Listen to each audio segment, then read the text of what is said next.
একটি শহর যেখানে মানুষ নবীকে অপমান করেছিল, একটি শহর যেখানে তাকে পাথর মেরে রক্তাক্ত করা হয়েছিল। আমি বলছি তায়েফের সেই ঘটনার কথা। মক্কায় যখন অত্যাচার বেড়ে গেল, তখন নবী মোহাম্মদ মুস্তাফা সাল্লাল্লাহু আলাইহি ওয়াসাল্লাম মানুষকে ইসলামের দাওয়াত দিতে গেলেন তায়েফ শহরে। তিনি আশা করেছিলেন হয়তো তারা সত্য গ্রহণ করবে, কিন্তু বাস্তবতা ছিল ভিন্ন। তাইফের নেতারা তার কথা শুনল না, বরং তারা শহরের ছেলেদেরকে উস্কে দিল।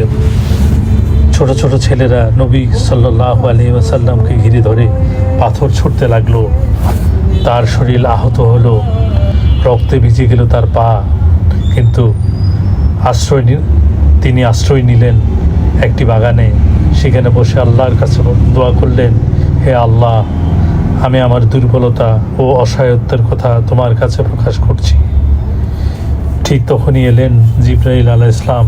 তিনি বললেন, যদি আপনি চান আমি এই শহরকে দুই পাহাড়ের মাঝে চেপে ধ্বংস করে দিতে পারি। কিন্তু দেখুন নবী মুহাম্মদ মুস্তাফা সাল্লাল্লাহু আলাইহি ওয়াসাল্লামের হৃদয়।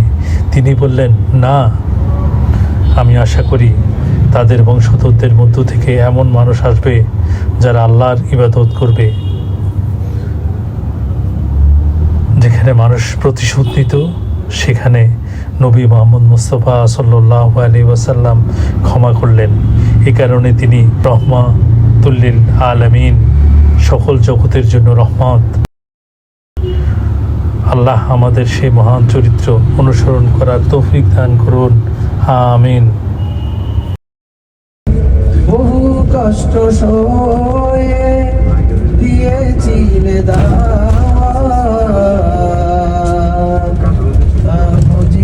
কাফেরেরা করেছিল আঘাত, তবু তুমি নালিশ করনি কোনো দিন।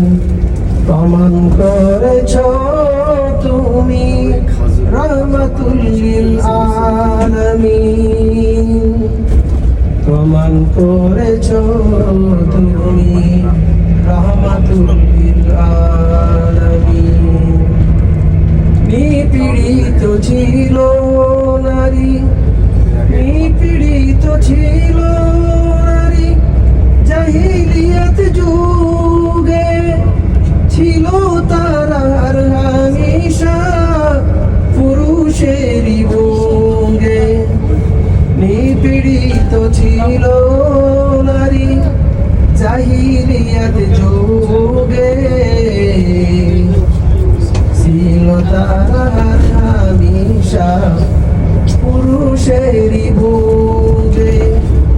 ছিন্ন করেছ তুমি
আল্লাহ আমাদেরকে সেই সাহাবীদের মতো আনুগত্যশীল বানান।